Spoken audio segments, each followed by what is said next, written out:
So, Scott, I mean, obviously, like you said, much better place than a week ago. I mean, coming out of that Arkansas game, a lot of positives. Do you feel like you can build on those going tomorrow? Yeah, definitely. The train's back on the track, and I think the coaching staff knows a lot better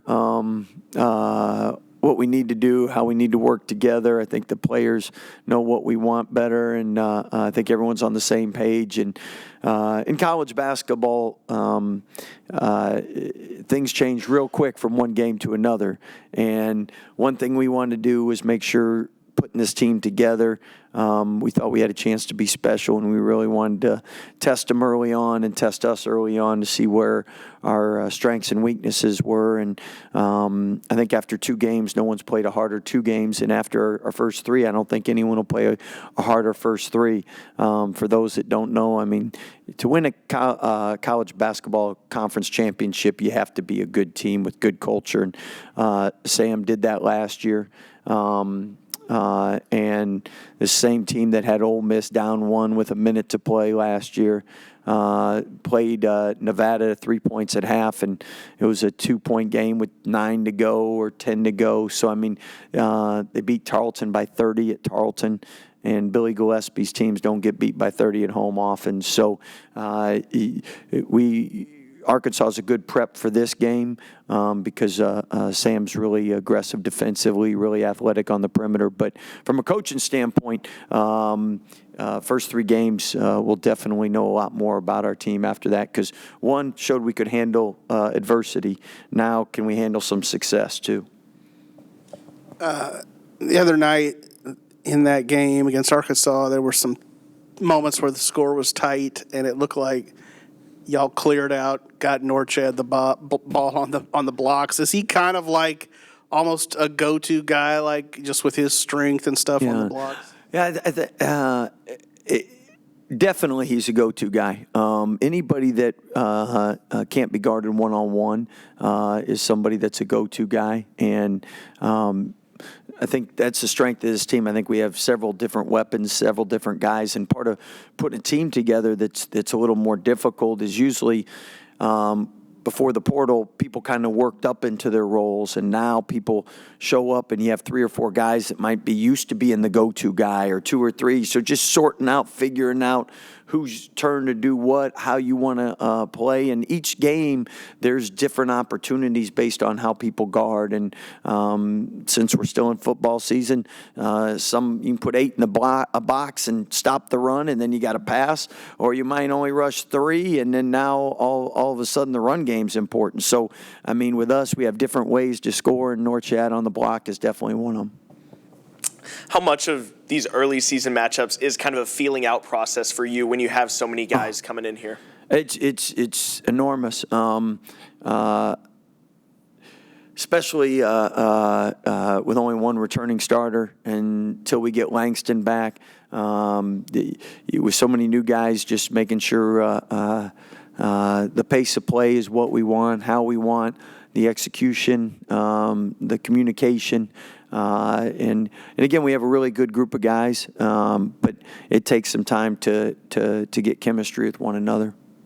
And then first real home game coming up right here. Just how exciting is that, especially when you have so many guys who haven't played here at the Foster Pavilion? You see a big smile on my face because it's the first game for all of us from the standpoint last year. We just came over for shoot-around, then went back to our office and came over to the game. This will be the first game for all our new guys, first game for all our staff where actually we'll come over in the morning, you're at your place, you go to shoot-around. So anytime you do something for the first time, it's exciting.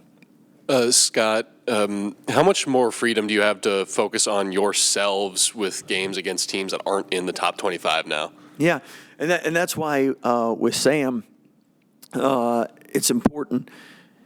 People might not see a ranking next to their name, but this is a really quality team. And again, if you can win a conference championship, you're doing something really well. And the parity we know is coaches. I mean, you look at their scouting report, 4, 5, 6, 7.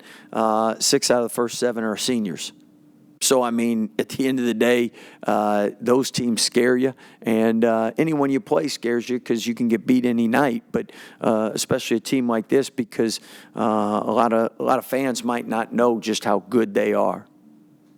With the last two games being against top 25 opponents here for the next couple stretch of games, just not having that pressure of playing a top 25 opponent, how do you guys continue to not stay sluggish and just focus on each game ahead and prep? Because, the closer you look down, you can see UConn on that schedule. Yeah. Well, again, I think to be no one likes to be overlooked, and I think everybody can identify an experience probably where they, especially if they've been in college 4 or 5 years, where there was an upset because they weren't ready to play somebody that wasn't perceived a top 25 team or a Power 4 team. So I think those personal experiences are huge, but also, again, this is college basketball, and especially early in the season, as everyone's figuring things out, teams that return players and experienced teams have a huge advantage. So trust me, though, Sam will have our full attention. At the same time, I know we are really excited to play in front of a home crowd, and a crowd that gives you energy and gives you can feed off of. And just like Gonzaga was able to feed off their 12,000, I mean, we'll feed off of our Foster crowd. From a what goes up must come down perspective, VJ took some tumbles in that game the other day. I mean, kind of looked a little banged up at one point. I know he came back into the game. Yeah. Do you worry about him at all with that, and how's he feeling today? Yeah, no, great question. And VJ's somebody that he's used to getting knocked down from the standpoint. He's a tough kid, and he likes to go dunk on people and seek contact at the rim. So he's somebody that guys are a little bigger than they were in high school, but at the same time, there's not a doubt with us that if he can get back up and play, he's going to do that. So he'll get used to just when he needs to jump stop, when he needs to try to dunk on people, because obviously we can't afford to get anybody hurt.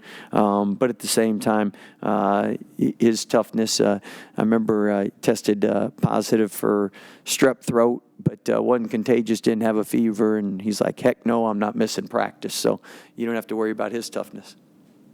When you bring in so many different pieces and then you have a first game like the one at Gonzaga, just how encouraging or validating is it to bounce back in game 2 like that to show kind of the character of the guys you're bringing in? Well, I can tell you, for me, it was great. I slept a lot better. But for all of us, I mean, there's pride in wearing a Baylor uniform. There's pride in being a part of this program. And there's responsibility. And, again, after the disappointment we had, really pleased on just how everybody rallied together and improved. And now hopefully we can just keep building from there. VJ had, I think, 5 assists, and I think led y'all in assists. Could he be one of the primary distributors? Yeah. I think again, one of VJ's biggest strengths is he affects the game in every asset and facet and way. And defensively, he can be an all-conference defender. He can lead us in rebounds. He can lead us in steals. He can lead us in assists. He can lead us in points. And the great thing is, so often players that are as highly touted as him get wrapped up and focused just on points.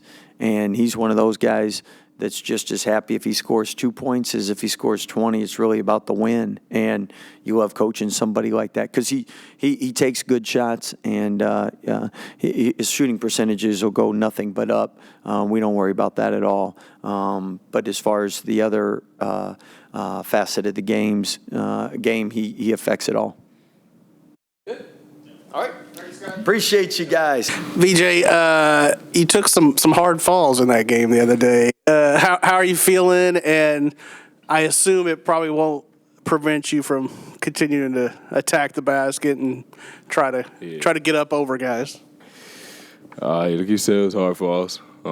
Took like probably 2. One after the block and then one when I got undercut. But I mean, I feel good. Credit Dave and all of them for looking out, making sure I'm healthy. So yeah, but like you said, it won't stop me at all.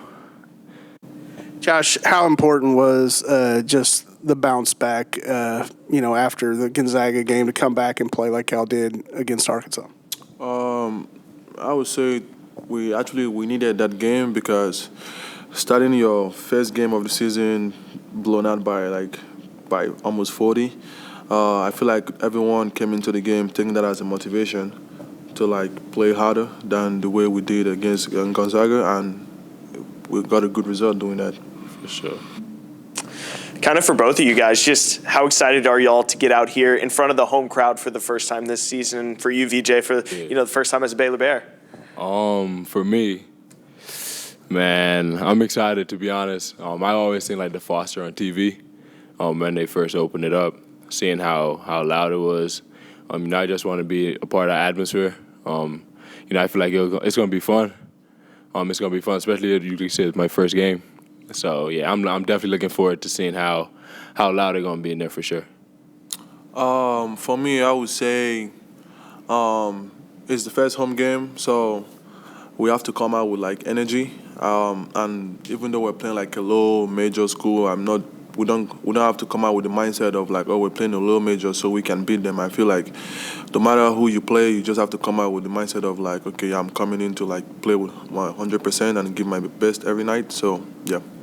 Yeah, and then Josh, just what was the key after that Gonzaga game, bouncing back so quickly against another top 20 opponent and getting the win? What was the biggest difference? To me, the biggest difference was our defense. I feel like everyone bought in on the defense because if you look at the game against Gonzaga, where the defense wasn't that good, but I feel like the few days we had to sit down and talk, not just with the coaching staff, but we had a meeting with the players, and I would just talk about everyone has to buy in on defense if we want to win or if we want to go far. So I feel like the big goal was the defense for us.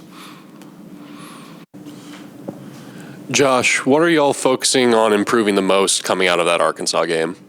I would probably say more of when you take a lead, don't get relaxed, because we had a large lead against Arkansas. Then we looked down the score again. It was a close game. So I feel like when you take a lead in a game, don't feel the game is done till you hear the final whistle. I just feel like we need to just keep putting our foot on the gas and keep going. Josh, how do you approach your role this year, in the starting lineup now?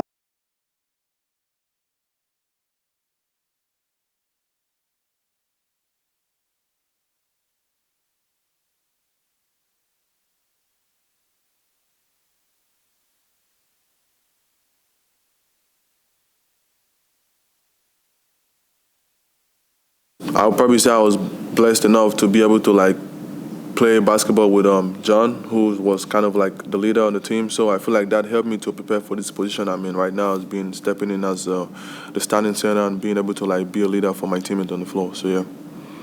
VJ, we had Norchad and Rob in here the other day and asked him about your dunk against Gonzaga. In terms of your personal top 10 highlight reel, where does that one sort of rank on there? My personal top 10, probably it's up there, probably top 3 for sure. But the outcome of the game wasn't what I expected, so that's what made it drop a little bit. But if we'd have won the game, it would have been number 1 for sure. But that wasn't the case, so I'm just a little top 3, top 5 for sure.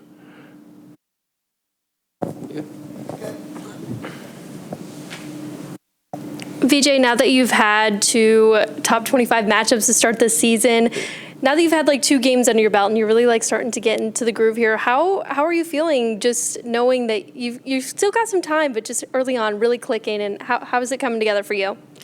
Like you said, I'm taking it day by day, to be honest. It wasn't your first game being against Gonzaga ain't normal, especially coming in as a freshman. So I'm just bought in right now, just taking it day by day, like I said. Trusting my teammates, trusting the coaching staff, trusting everybody, trusting the culture. So I got first 2 games under my belt, so now I'm starting to get in the flow of things. So yeah. Did your experience this summer playing with the national team, I mean, did that help prepare you at all for going up against big-time competition? I mean, you were playing with NBA dudes. Yeah, nah, it definitely did. But like it was a different team, so we had different approaches to the game, different coaching staff, everything. So like you said, it helped a lot because I got to learn from the pros. They're in the place where I want to be right now. So where I'm trying to go. So learning from them helped a lot. I mean, it helped prepare me for college, but it's a different game. It's not college game and the pro game is not the same. The FIBA, not NBA, none of them are the same game. So being able to adjust on the fly is what helps me. VJ Scott was in here talking about how any given night you could lead the team in points, but also lead them in steals, rebounding. You can kind of do it all. Just how much pride do you take in doing whatever it takes to get the win and not just, putting up 25 every night? Yeah, I mean, I don't care about scoring. I just want to win. That's the main thing. So I just do whatever it takes to win. I don't want to be the guy that if I can't score, I can't impact the game. I want to be able to impact the game both offensively and defensively. So if that means diving on the floor, I would dive on the floor. Just trying to do all the little things. I mean, that's what really matters. That's what's going to win you games sometimes. That loose ball I could have go dive on could have saved us the game or something like that. So, like you say, just taking pride in being an all-around player, not just an offensive-minded player, for sure. Everybody good? All right. Thank you.